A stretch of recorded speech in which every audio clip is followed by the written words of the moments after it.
What if the life you're waiting for is already responding to who you are, not what you wish for? Most people chase goals with broken identity, but true transformation begins the moment you become the kind of person who naturally attracts what they once begged for. Because life doesn't respond to desire, it mirrors belief.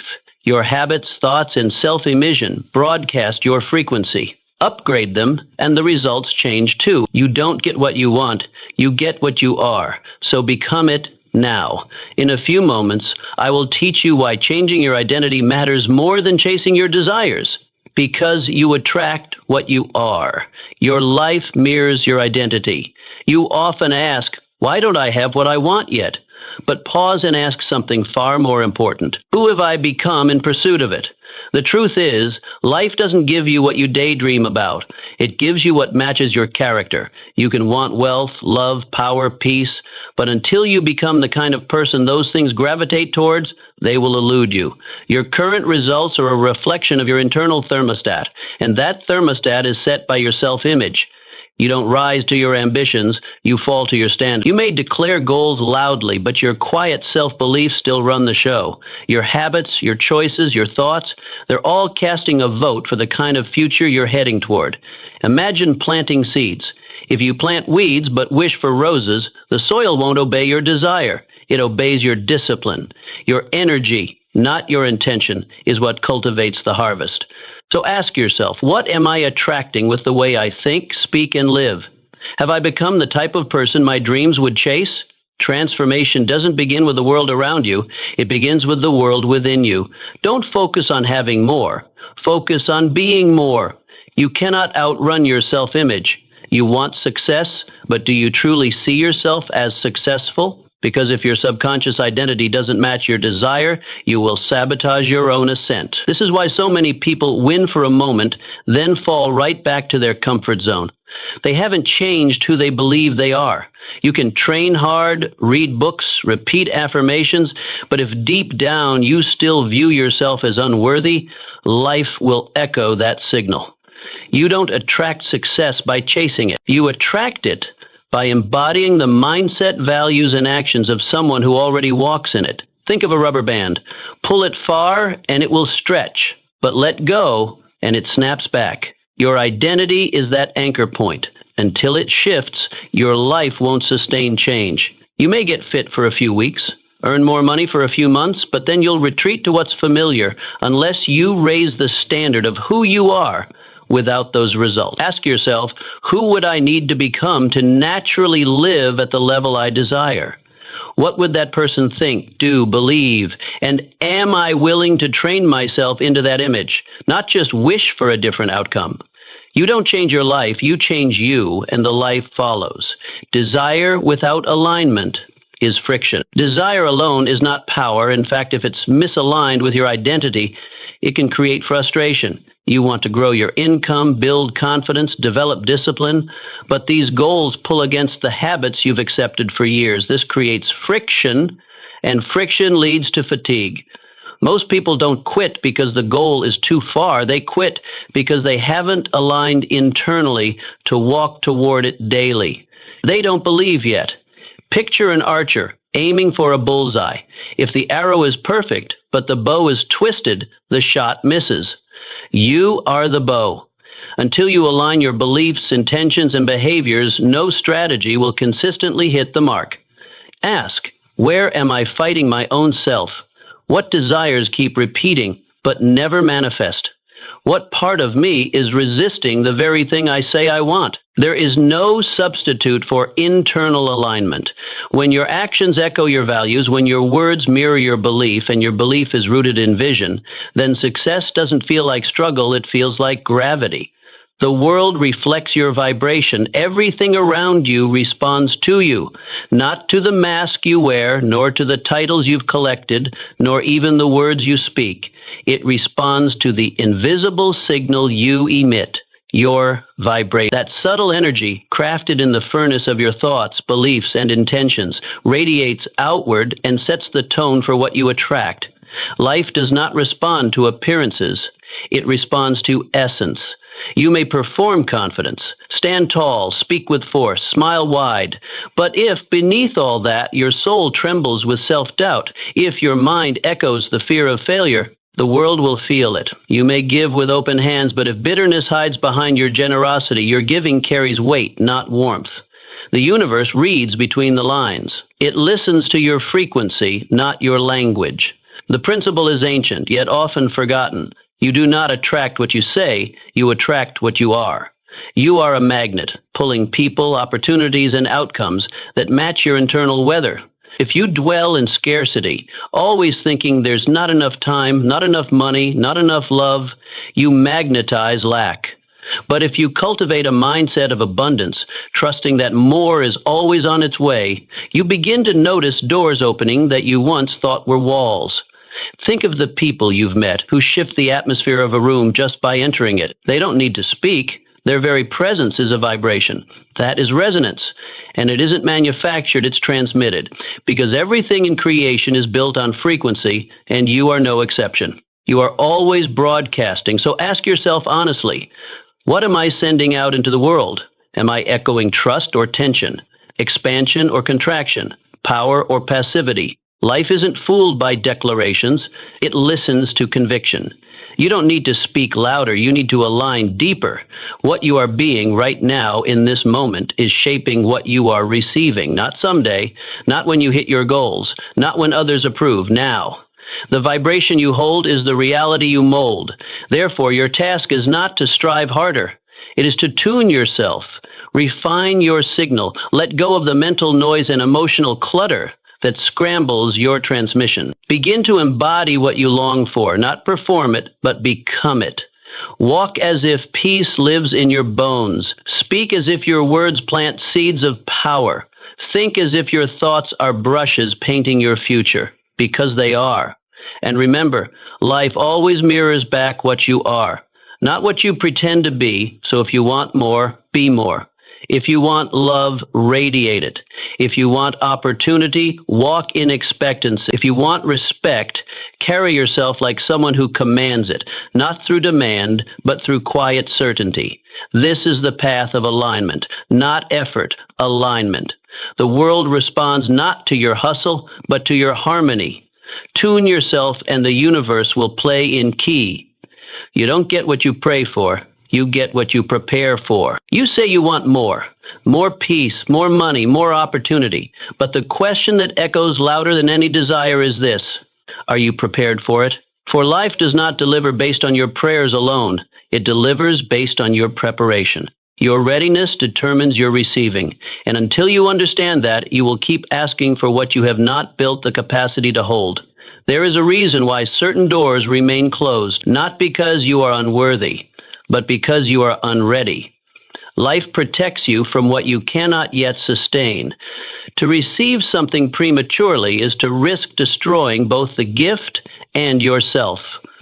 A throne given to a child becomes a prison. A fortune given to the undisciplined becomes a curse.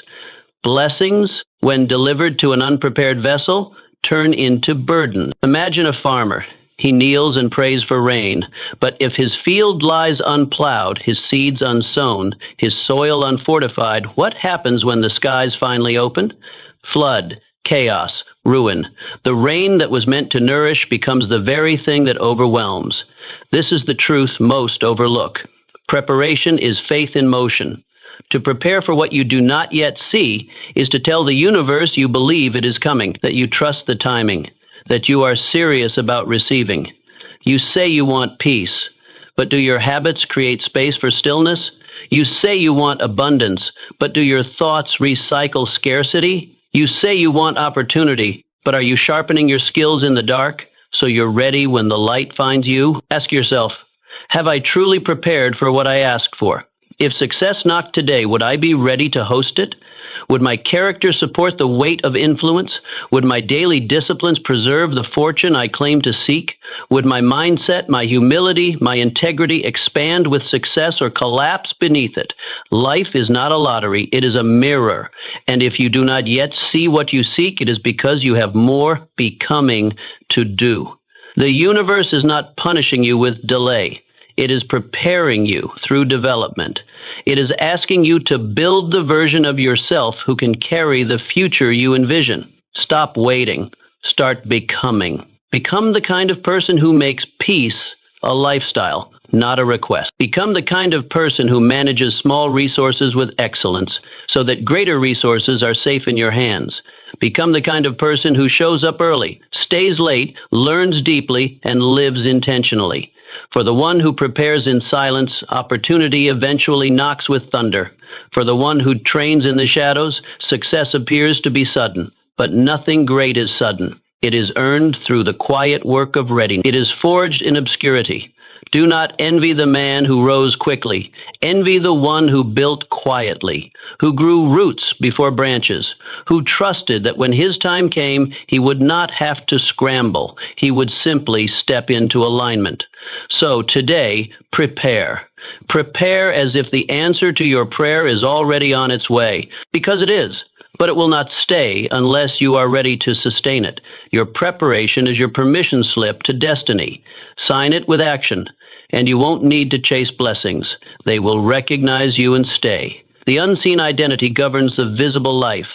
Everything you do flows from who you believe you are, not who others think you are, not who you pretend to be, but the quiet conviction pulsing beneath your choices. If your results puzzle you, if your life keeps producing outcomes that contradict your desires, look inward, not outward, for your identity is the root.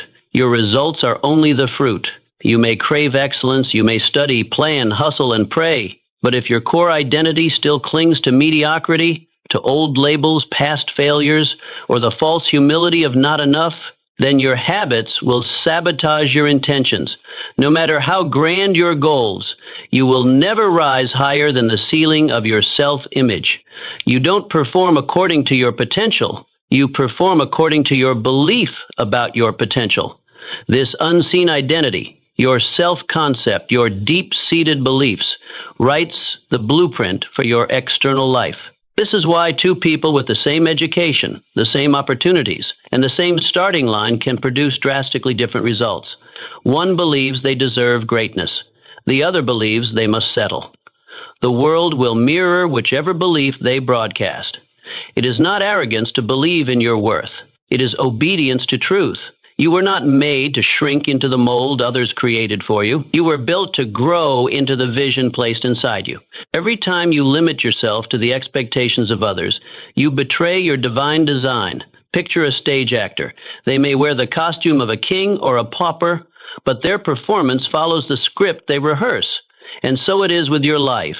No matter how much you change your wardrobe, your job, your location, or your circle, if the inner script stays the same, the story repeats. You are the actor and the author. You've been rehearsing this story for years. Ask yourself, what script have I been reciting silently? Is it a story of fear, failure, and barely getting by, or one of courage, conviction, and becoming? What lines have I let play on repeat? I'm not good enough. This always happens to me. I'll never break through. These are not harmless thoughts. They are rehearsals. And what you rehearse, you become. The good news? You can rewrite the script. When you change the story, you change the role. And when you change the role, you alter the results. No longer the victim, you become the victor. No longer the doubter, you become the doer. And it starts not with massive action, but with internal permission. Give yourself permission to believe in your worth, to expect better, to embody excellence. Begin to speak from the new script. Even if your voice trembles, begin to walk in the posture of the person you're becoming. Even if your steps are unsure.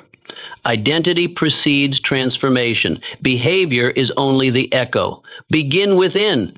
The rest will follow, because your identity is the thermostat of your life. Set it higher, and everything around you must rise to meet it. You were not born to repeat the past. You were born to rewrite the future. And that future begins with how you see yourself today. Shows your standard. Take a hard look at the people closest to you. They are not merely companions. They are a living mirror of your mindset, your standards, your current identity. Who surrounds you is not a coincidence. It is confirmation of who you have chosen to become. or who you've chosen to remain. You might speak of change, you might dream of rising higher, but if your circle is filled with comfort seekers, excuse makers, or complainers, that is the energy you have allowed into your orbit. And whether you see it or not, it reflects something still present in you. Like always attracts like. Before your surroundings can evolve, you must evolve. This is not about abandoning people. It is about leading yourself. It is about being so committed to your growth that you become the standard. Not just for your life, but for the energy around you.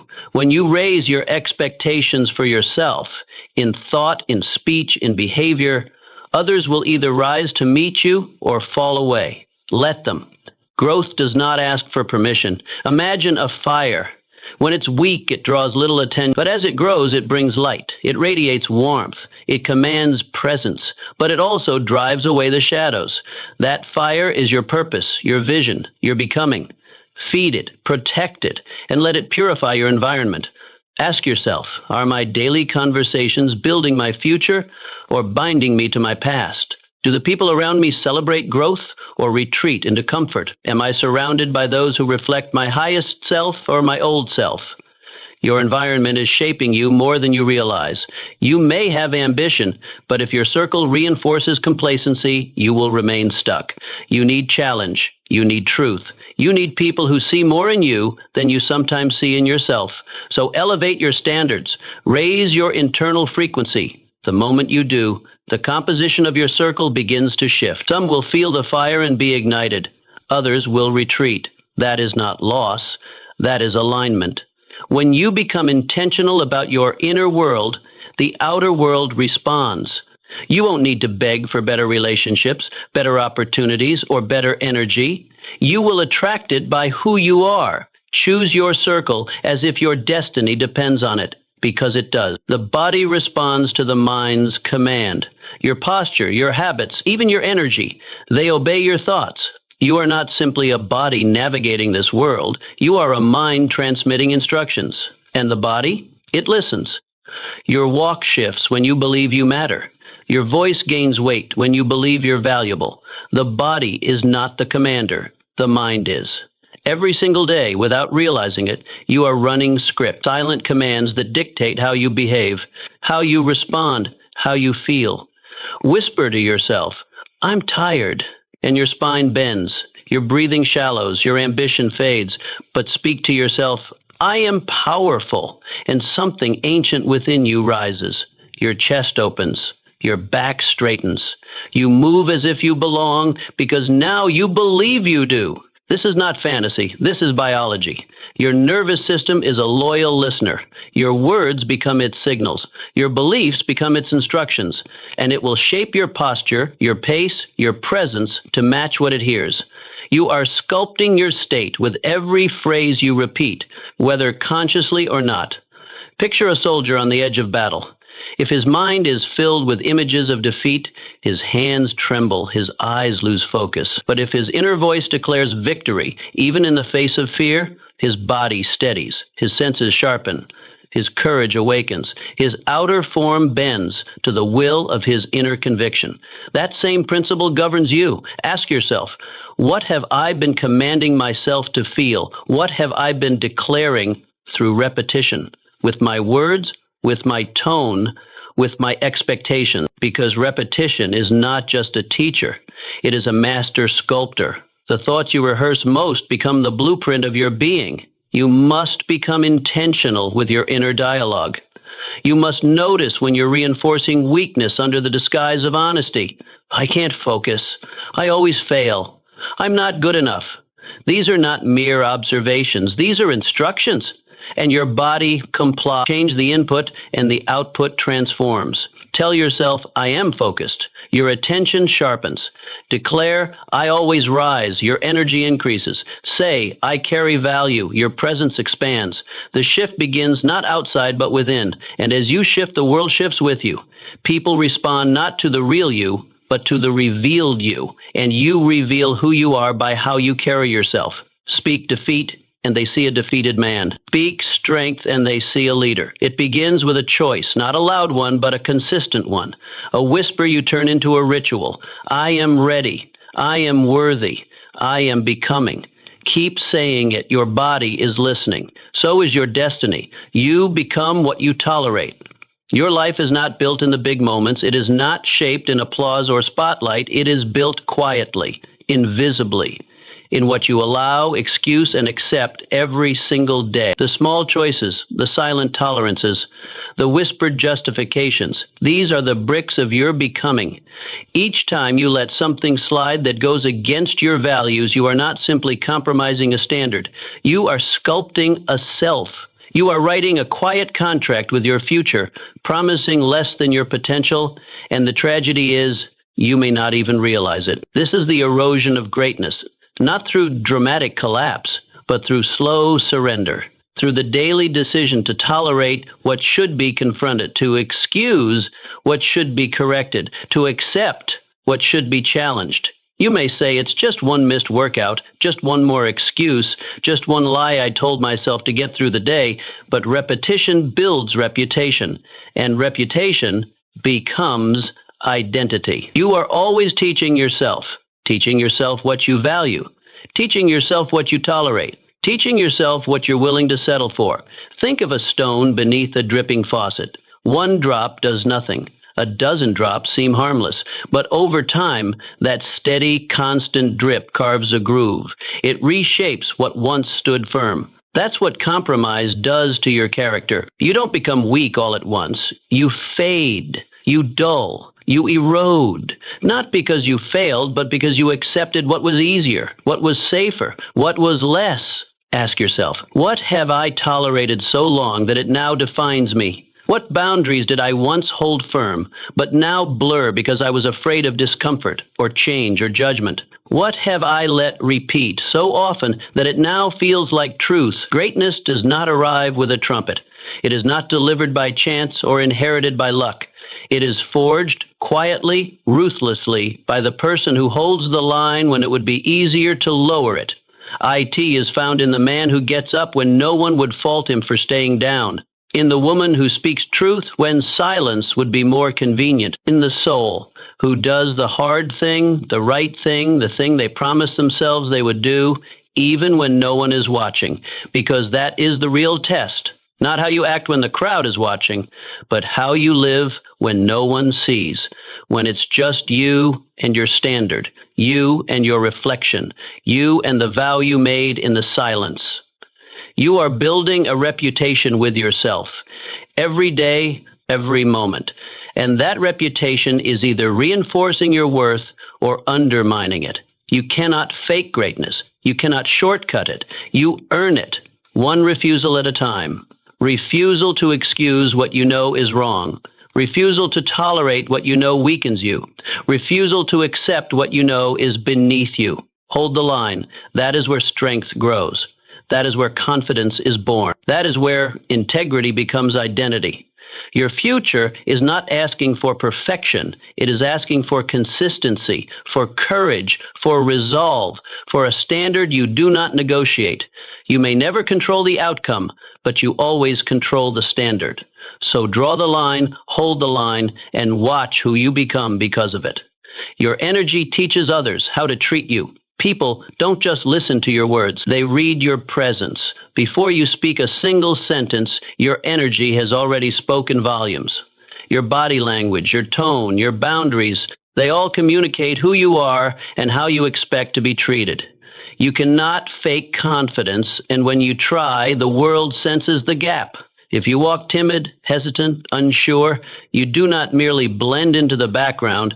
You signal to others that it is safe to disregard you, that you will tolerate being overlooked, that your own standard for yourself is negotiable.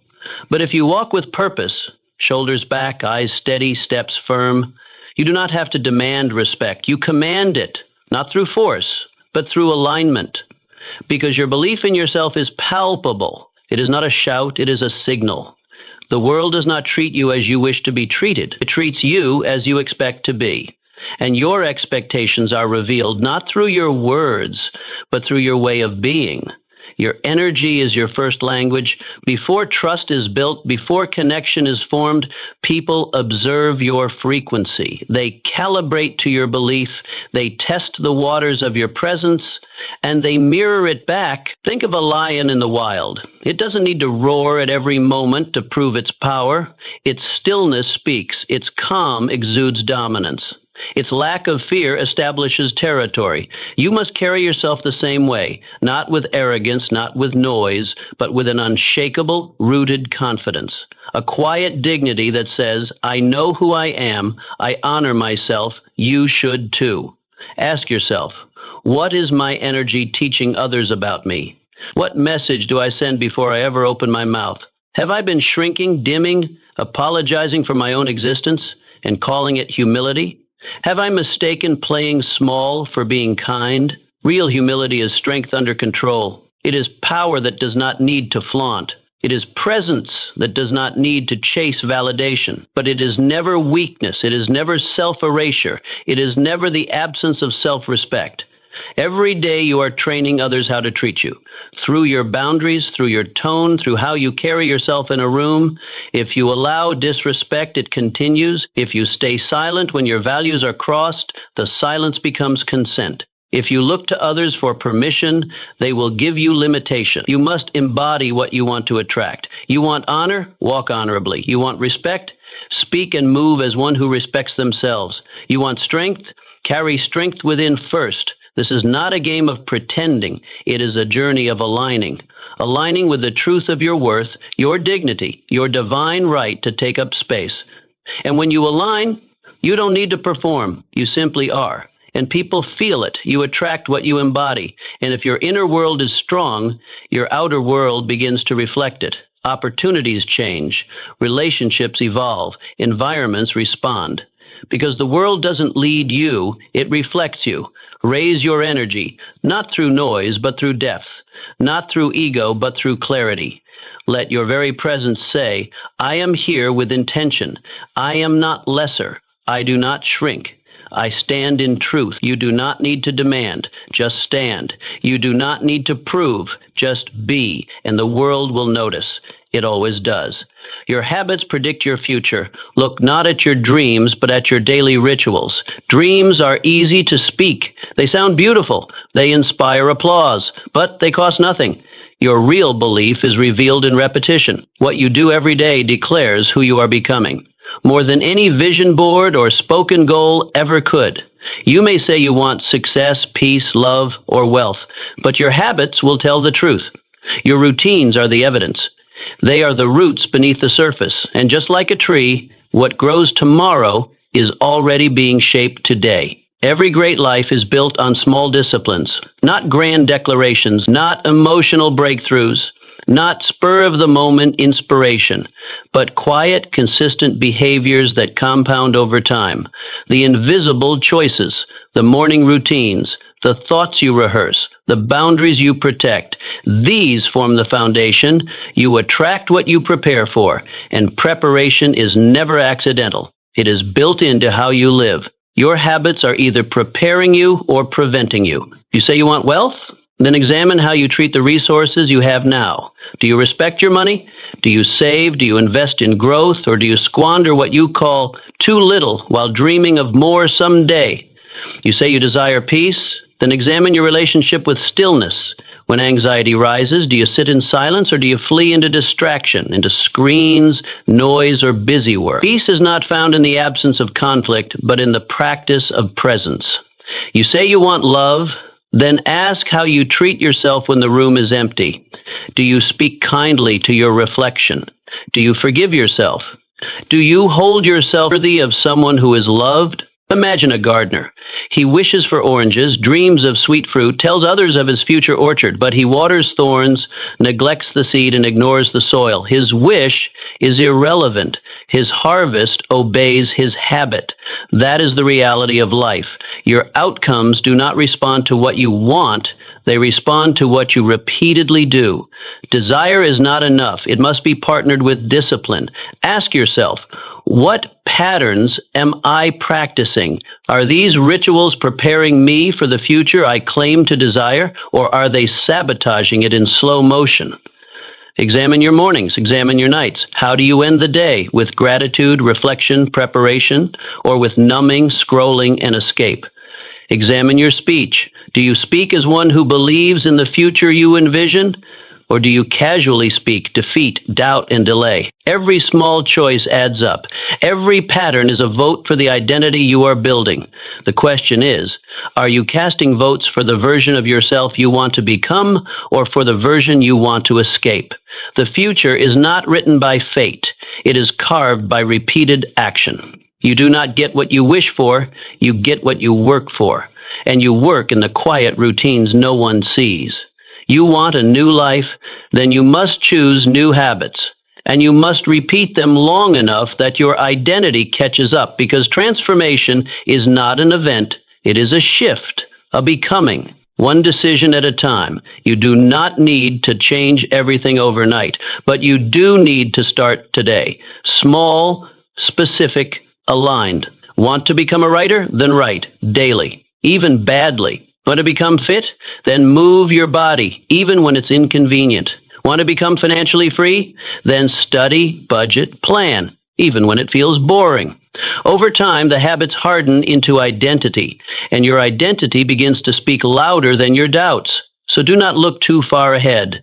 Look at today, because today is the seed of all your tomorrows. And what you plant in repetition, you will harvest in reality. The invisible wall of limiting beliefs.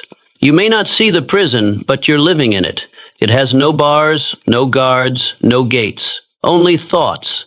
And yet, it is as real as any cell. It keeps you from rising, from risking, from realizing your potential. Every time you say, I'm not good at this, I can't, or people like me don't, you are not just expressing doubt. You are laying down another brick. You are building the very walls that block you from the doors you were born to open.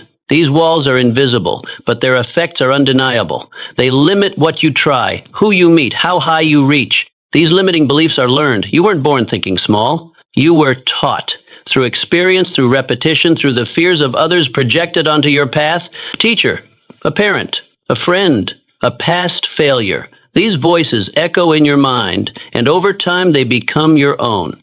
But beliefs are not facts. They are permissions. They are agreements you've made with yourself, often unconsciously. And the most dangerous beliefs are not the loud ones. They are the quiet ones. You don't even question. You say, I'm just not a leader. Who told you that? And why did you agree? You say, I could never do that. But have you ever tried with all your might? You say, that kind of life isn't for people like me. But who are you really? And who defined that boundary? Picture an elephant tied by a thin rope. As a baby, the rope held him. He learned that resistance was futile. He accepted his limit. Now grown, he could easily break free, but he doesn't. Why? Because the rope isn't around his leg. It's around his mind. You are that elephant. The rope may be an old story, an outdated label, a childhood memory, a moment of shame. But the truth is, the rope no longer holds you. Only your belief in it does. Ask yourself, what belief have you accepted that is not serving you? What limit have you obeyed without challenging it? What have you labeled impossible without ever testing the truth? This is the beginning of freedom, not by breaking chains, but by recognizing they were never real, by seeing that the doors were open all along. You only needed the courage to walk through them. You only need to question, to examine your thoughts the way you would examine a contract.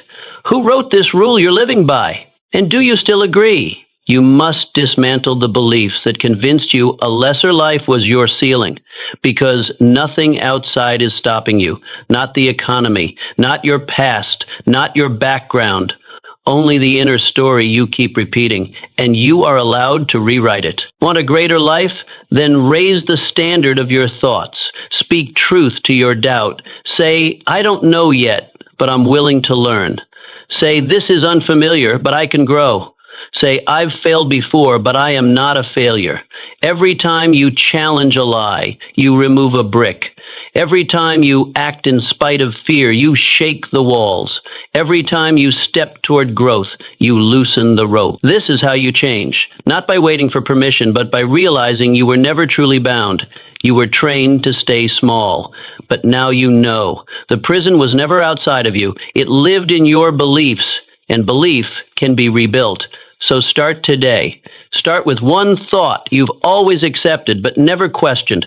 Pull on it, test it, and if it breaks, let it fall. Because your future does not depend on your past. It depends on your permission. And freedom begins the moment you say, I no longer believe that. Your internal language shapes external reality. Words carry power. Not just the ones spoken aloud, but especially the ones you whisper to yourself. You are in constant dialogue with your own mind. Morning to night, a stream of thoughts flows quietly beneath your actions. That voice is shaping you. Every decision, every hesitation, every move forward or backward begins with what you tell yourself in the silence. If that inner dialogue is filled with doubt, shame, or defeat, then your results will echo that same script. Tell yourself you're not smart enough, and you will act without confidence. Tell yourself you're unlucky, and your attention will lock onto setbacks instead of solutions. But tell yourself you're capable, not perfect, but capable, and your behavior begins to rise to meet that belief. It's not magic. It's not empty affirmation. It is psychology. Your self-talk sets the thermostat of behavior. The mind is like a room with many doors. Most of them stay closed because your language keeps them locked. But when you change the phrase even slightly, the door cracks open. Say, I can figure this out, and suddenly the mind searches for solutions. Say, I always mess this up, and it seeks evidence to support the defeat. You are not just the listener of your thoughts. You are the author. And every word you choose programs your emotional environment. It creates your lens, and through that lens, you interpret the world. Consider a captain steering a ship. The rudder is small compared to the vessel, but it determines the direction. Your words are that rudder, quiet, subtle, but deeply influential. A shift in language creates a shift in path. When your language is full of fear, your vision narrows. You focus on what could go wrong. You hesitate. You shrink. But when your language is infused with belief, your vision expands. You begin to see paths you ignored. You entertain the idea that progress is possible, and that belief becomes fuel. What phrases have you rehearsed so often they now run on autopilot? Think about it. The things you say without thinking are the ones that shape you most. Are they empowering you or excusing you? Are they giving you reasons to rise or rationalizations to retreat? You might not realize it, but the words you repeat are scripts. Scripts you act out day after day. I can never focus. I always mess this up. I don't belong in rooms like that. These aren't harmless statements. They are instructions.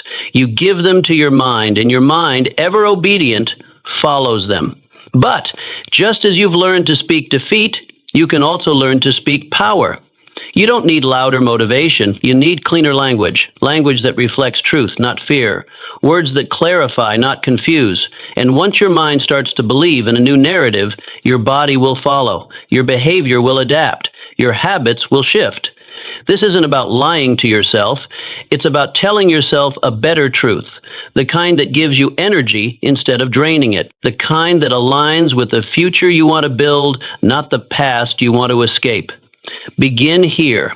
Pay attention. Catch the words you say in frustration, in fatigue, in fear. Then pause. Replace them, not with perfect affirmations, but with honest possibility. I don't know how yet. This is tough, but I've faced worse. I'm not where I want to be, but I'm not stuck. Language is the lever. Use it to lift your life. Change your internal dialogue and you change your direction. Say, I am learning, and the mind becomes a student. Say, I am worthy, and the heart begins to heal. Say, I can change, and change begins. The future you want doesn't need a louder voice shouting from the outside. It needs a steadier voice whispering from within, one that says with certainty, I am becoming. and I speak it until I see it. The world rewards boldness, not hesitation. Caution has its place. It has saved lives. It has protected dreams from premature destruction. But when caution turns into hesitation, when reflection becomes paralysis, you don't stay safe. You stay stuck. There is a cost to waiting, and it is often paid in lost momentum, missed opportunities, and untapped potential. You attract not what you wish for in silence, but what you move toward with courage. The universe does not reward those who endlessly analyze from the sidelines. It responds to movement, to effort, to energy.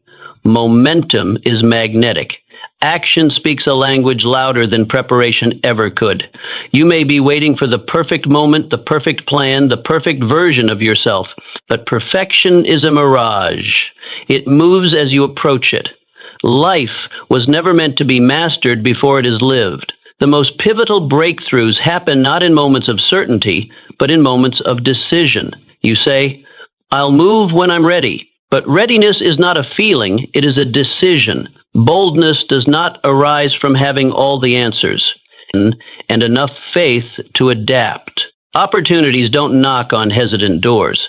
They are attracted to movement, not mastery. When you move, even if imperfectly, you signal to life itself, I'm ready to grow. I'm willing to learn. I'm open to be shaped by the path. Think of explorers setting out without maps, only compasses. They didn't wait for detailed instructions. They trusted the direction of their conviction. And because they moved, they discovered. Their steps drew new paths. Their boldness created roads where none existed. You must ask yourself, what have I delayed out of fear, disguised as wisdom?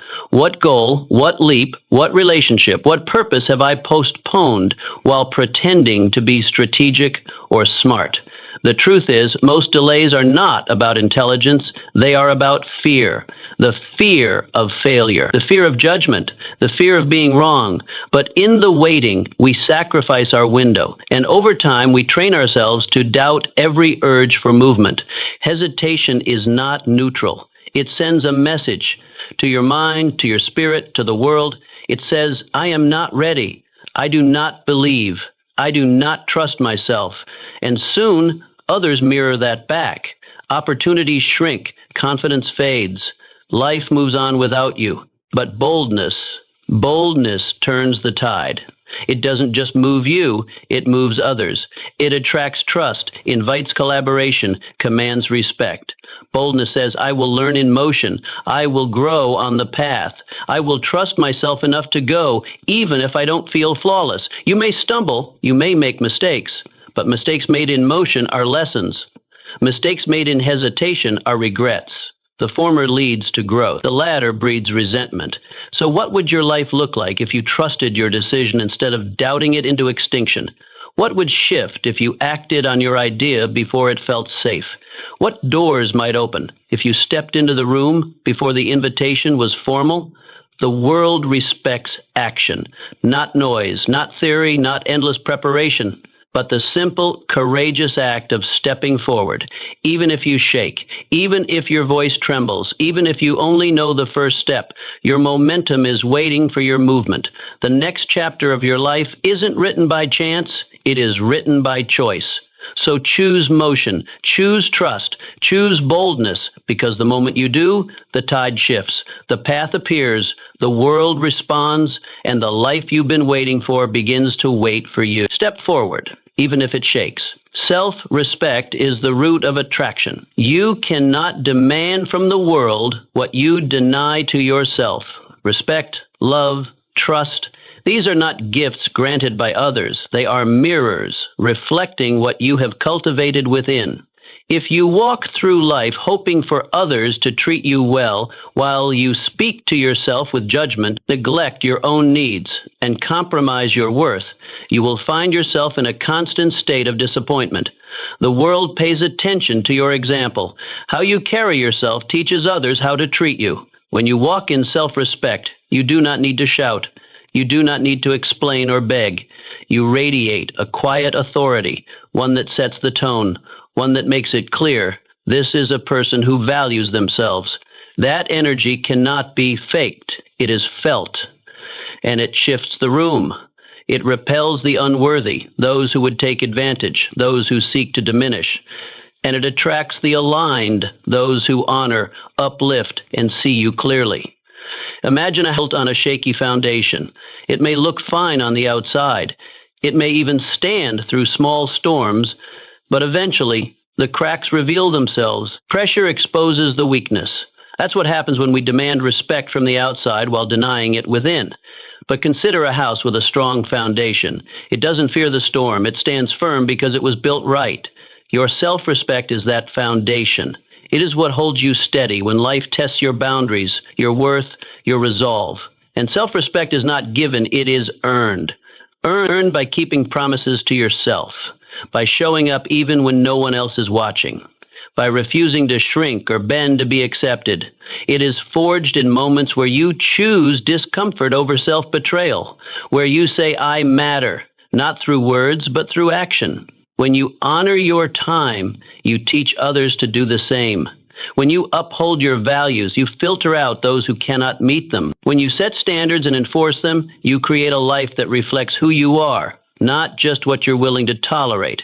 Ask yourself honestly, where have I allowed disrespect in the name of keeping peace? How many times have I bitten my tongue, lowered my voice, ignored my instincts to make others comfortable? What have I endured that I would never advise someone I love to endure? True peace is not the absence of conflict, it is the presence of alignment. And you cannot be aligned with your purpose if you are constantly abandoning yourself for the sake of others. What would it look like to honor yourself first, not in selfishness, but in truth? To say, my needs matter. To say, my voice matters. To say, this space, this energy, this heart, they are sacred, and not everyone gets access. The moment you respect yourself deeply, the world shifts. It rises to meet you. It begins to mirror back the strength, clarity, and worth that you carry. The invitations change. The conversations elevate. The love you attract feels different because it is. What you attract next will not be a coincidence.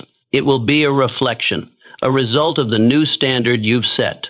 A reward for no longer waiting to be chosen, but for choosing yourself first. Let the world catch up to your new frequency.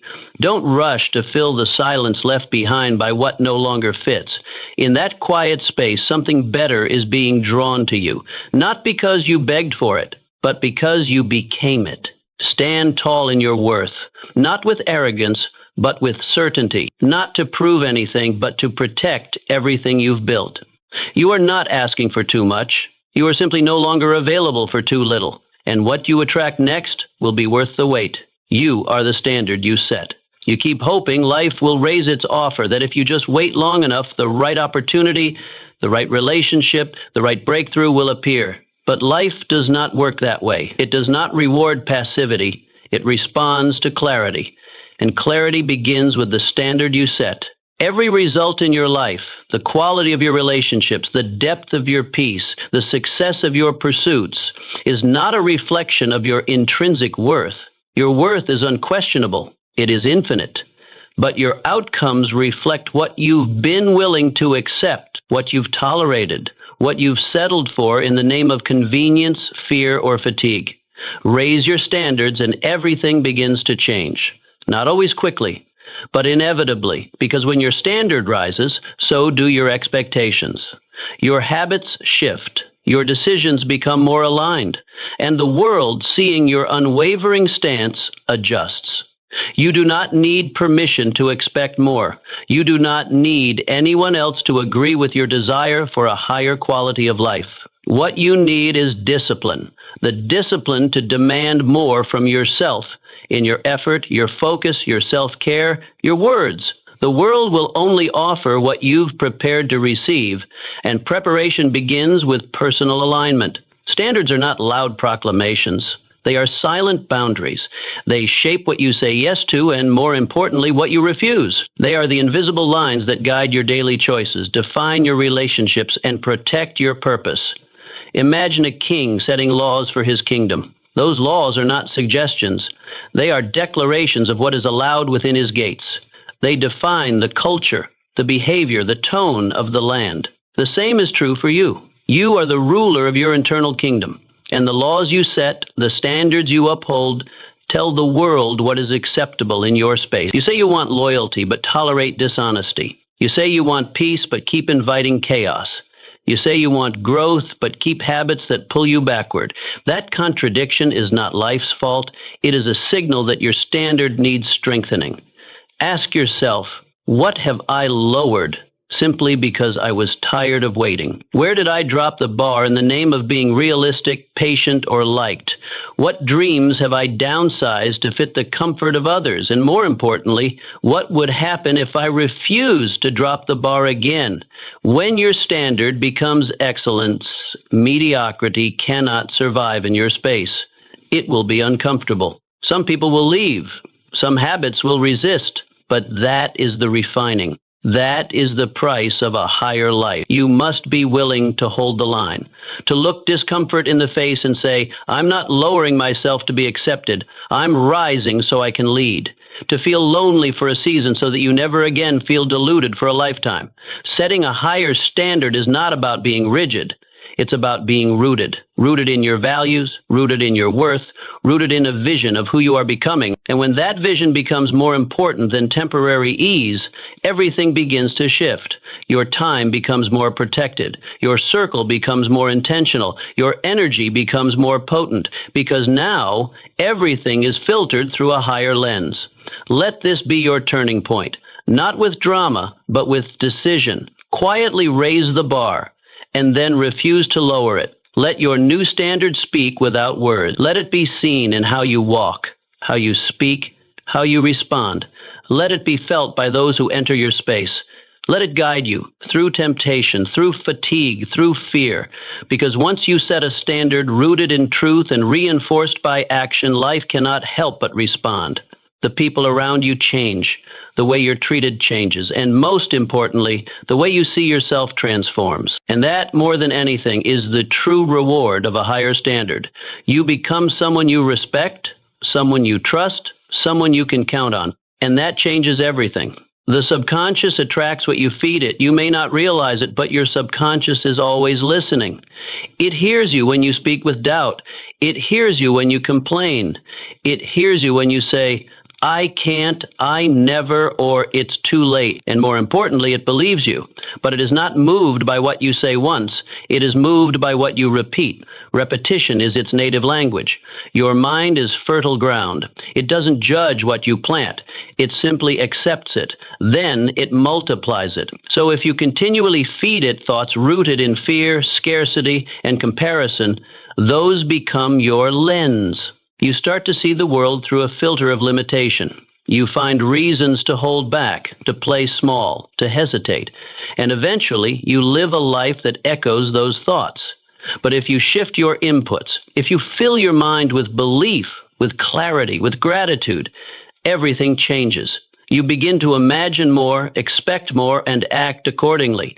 Your reality starts to bend in the direction of your dominant thought, not because of magic, but because your internal state changes how you interpret and engage with the world. Your subconscious is the most powerful engine you possess, but it needs training, and that training comes through repetition, emotion, and imagination. These are the tools that imprint your subconscious and shape your identity. Think of your mind like a compass. Your conscious thoughts set the direction. They decide the goal. But your subconscious is the engine that takes you there. Once it is trained, it works automatically. It notices opportunities you used to overlook. It strengthens habits that align with your vision. It guides your behavior to match your internal programming. But here's the truth. If you don't program your subconscious, the world will. It will fill you with noise, fear, and distraction. It will train you to doubt, to consume, to react. That's why guarding your mental input is essential, because every word, every image, every affirmation is a seed, and your subconscious is always fertile. Ask yourself, what affirmations, thoughts, and images am I rehearsing daily? What am I letting play in the background of my life? What scripts am I internalizing without even realizing it? Are they building me or breaking me? Are they leading me toward who I want to become or anchoring me to who I've been? You don't need to speak loud, you need to speak often. You need to be intentional. Instead of letting fear narrate your day, choose words that elevate. I am capable. I am resourceful. I am becoming. Say them not once, but daily. Tie them to emotion. See yourself living them. Feel the truth of them. That's how you speak to the subconscious. That's how you rewire belief. Visualization, too, is not just a dreamer's tool. It's a programmer's technique. When you vividly imagine yourself succeeding, feeling the emotion, engaging all your senses, your subconscious cannot tell the difference between real and vividly imagined experience. So it starts building behaviors that align with that image. Your brain is always building connections. Strengthen the ones that serve you, starve the ones that sabotage you. If you constantly think, "I'll never catch up," your brain will find evidence to support it. But if you say, "I am catching momentum," you begin to spot moments of growth, and your mind expands in that direction. Guard your inputs, the books you read, the people you allow close, the tone you speak in, the music you consume, the conversations you replay, because each of these either supports your direction or scatters it. Your subconscious doesn't care if the inputs are true, it only cares if they are consistent. So choose them wisely. This is how attraction works, not by wishing, but by aligning. You become a magnet for what matches your dominant internal state. You draw in what you prepare for, what you believe you deserve. So believe with intention, speak with purpose, imagine with clarity, train your subconscious like an ally, because it is listening, and if you give it the right instructions, it will take you exactly where you were meant to go.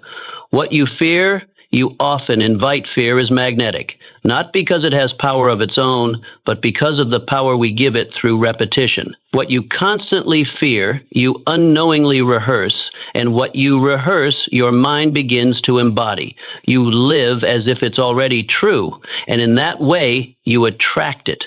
You may say, "I don't want to fail. I don't want to be rejected. I don't want to lose. I don't want to be alone." But when those fears dominate your internal dialogue, when they become the soundtrack of your thoughts, something happens. You begin to live in reaction to them. You create tension, anxiety, overcorrection, you hesitate, you overcompensate, and in doing so, you unknowingly participate in the very outcomes you dread. Fear focuses your attention, and your attention creates patterns. Whatever you stare at becomes your center of gravity. Your mind begins solving for the scenario you fear, even if it hasn't happened.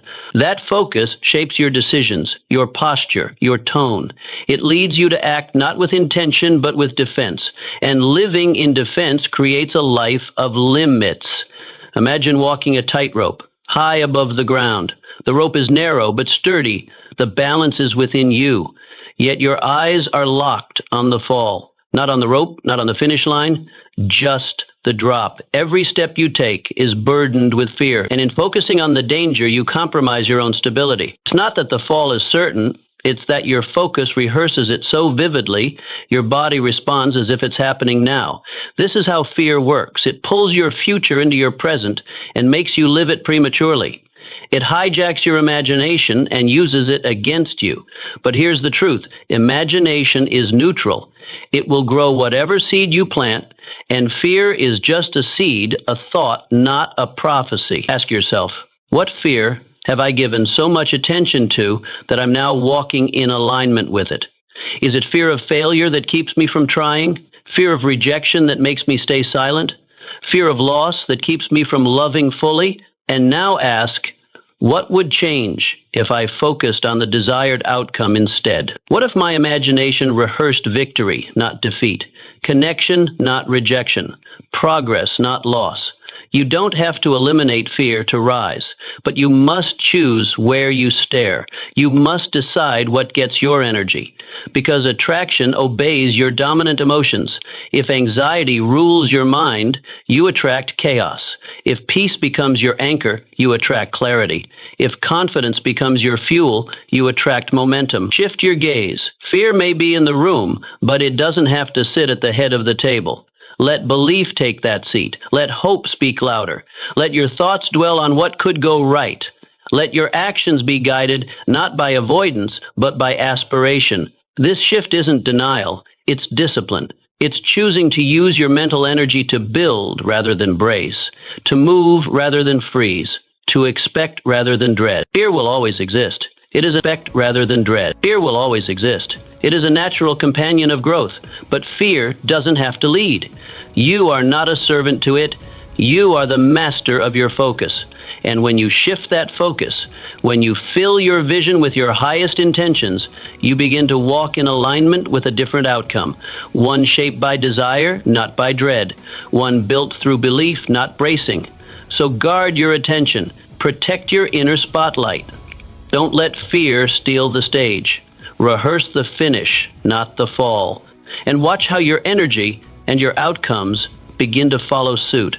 Identity change precedes circumstance change. People often try to fix their lives by fixing the conditions around them. They chase more money, enter new relationships, design better routines, and while these things can be valuable, they are not the source of lasting change. Because no matter how much you shift the surface, it will always reflect the root.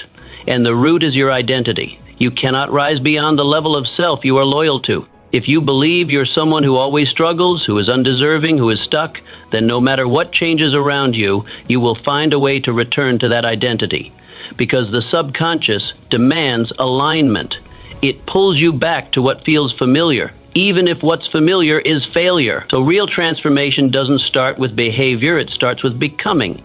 You must first become the kind of person for whom the next level is normal. The kind of person who earns more because they believe they add more value. The kind of person who sustains healthy love because they love themselves. The kind of person who is consistent because they no longer identify as someone who quits. Change who you are being and what you are doing will follow. Think of it like installing a beautiful new ceiling on a crumbling structure. It might look good for a while, you may impress a few guests, but over time, the cracks will show. The frame can't support the upgrade. Eventually, it collapses under the weight of the illusion. That's what happens when we try to change outcomes without changing our inner world. When we jump to the fruit and ignore the root. Identity is the root. Circumstances are the fruit. Get the order right and the results will last. Ask yourself, who must I become to naturally create the life I envision? Not by force, not by hustle alone, but with ease, because that outcome is aligned with who I see myself to be. It isn't about pretending, it's about preparing. Preparing your inner world to host the life you want. Because everything you want already belongs to a certain kind of person. The kind of person who thinks, acts, and believes in ways that attract that life. You say you want peace, then become someone who doesn't chase chaos. You say you want abundance, then become someone who doesn't speak the language of lack. You say you want respect, then become someone who respects themselves first. Your actions may speak, but your identity shouts. And the world listens. It responds to who you are, not just what you do. That's why temporary habits fall apart if they aren't grounded in a new self-image. Behavior without belief is fragile. But when you believe differently, you act differently. You choose differently. And over time, you attract differently. This isn't about perfection, it's about alignment. Alignment between your desires and your identity. When the two match, life begins to feel less like a grind and more like gravity. Things flow, not because they're easier, but because they finally fit. The fastest way to change your life is to upgrade your identity. Speak like the person you are becoming. Think like them. Make decisions as they would. Let your future self inform your present actions. Every time you act in accordance with that elevated identity, you cast a vote for who you are becoming. Eventually, that new version of you becomes your default. Not a mask, not a goal, just your reality. So don't just ask, what do I want? Ask, who must I become for this to be my new normal? Because the answer to that question holds the key to everything else. You don't need to chase the fruit. You need to become the tree that naturally bears it. And once you do, the harvest takes care of itself. You are the cause, not the effect. Most people walk through life reacting. They respond to problems, to people, to pressure, always adjusting to the external, always waiting for something outside of themselves to determine their next move. But the truth is, nothing lasting or empowered is built from a reactive posture. Until you shift from being reactive to being causal, you will never consistently attract what you truly desire. You were not born to drift. You were born to direct. You were given imagination, choice, and will for a reason, not to merely survive the storm, but to steer through it, not to be at the mercy of moods and circumstances, but to initiate change, create momentum, and anchor your life in purpose. Being causal means you become the source of your energy, the source of your direction, the source of your results. You don't wait for inspiration to strike. You decide to show up. You don't hope someone opens the door. You prepare so thoroughly that opportunity recognizes you as qualified. Think of a lighthouse. It doesn't chase ships trying to guide them in. It doesn't panic in the storm. It stands firm. It shines consistently. And because of that consistency, ships navigate toward it. The lighthouse is a cause, not a reaction. You must become the same. You generate the energy. You set the tone. You choose your focus. You do not outsource your state of mind to the chaos around you. You create alignment from within, and the outer world begins to respond accordingly. Ask yourself, where have I been waiting to feel ready instead of deciding to be ready? Where have I been reacting to life when I should be initiating something new? Where have I allowed external triggers to shape my internal state? When you accept your role as the cause, you reclaim your power. You no longer ask, why is this happening to me? That question makes you a victim. Instead, you ask, what can I create from this? That question makes you a leader. It returns authority to your hands. Every circumstance carries within it the seed of creation, but only those who look with intentional eyes will find it. Most people see setbacks. The causal thinker sees starting points. Most see endings. The causal one sees invitations. This shift is not about ignoring hardship or pretending everything is perfect. It's about reclaiming your authorship. You are the writer of your reality. And though you may not control every chapter, you always control the pen. Decide today to become the initiator. Wake up with intention, speak with clarity, act with direction. Let your days be a reflection of design, not default. You don't need to have every answer, but you do need to take the first step. You don't need to feel 100% confident, but you do need to be committed, because life does not wait for those who hesitate. It responds to those who move. The world bends to the one who takes responsibility. Be that one. Not because it guarantees ease, but because it guarantees growth. Because when you are causal, you are never powerless. You learn to adjust, not abandon, to adapt, not excuse, to build, not blame. Your life is waiting for your leadership, and leadership begins the moment you decide to stop reacting and start creating. You don't need permission, you need resolve. You don't need perfect timing, you need the courage to act. Be the cause, and watch how life begins to orbit around your clarity. Stop begging for outcomes. Start becoming the person who attracts them. Shift your habits, sharpen your self-image, and embody the mindset of the life you desire. Want more? Be more. Raise your vibration. Walk, talk, think like the version of you who already has it. The world responds to identity, not intention.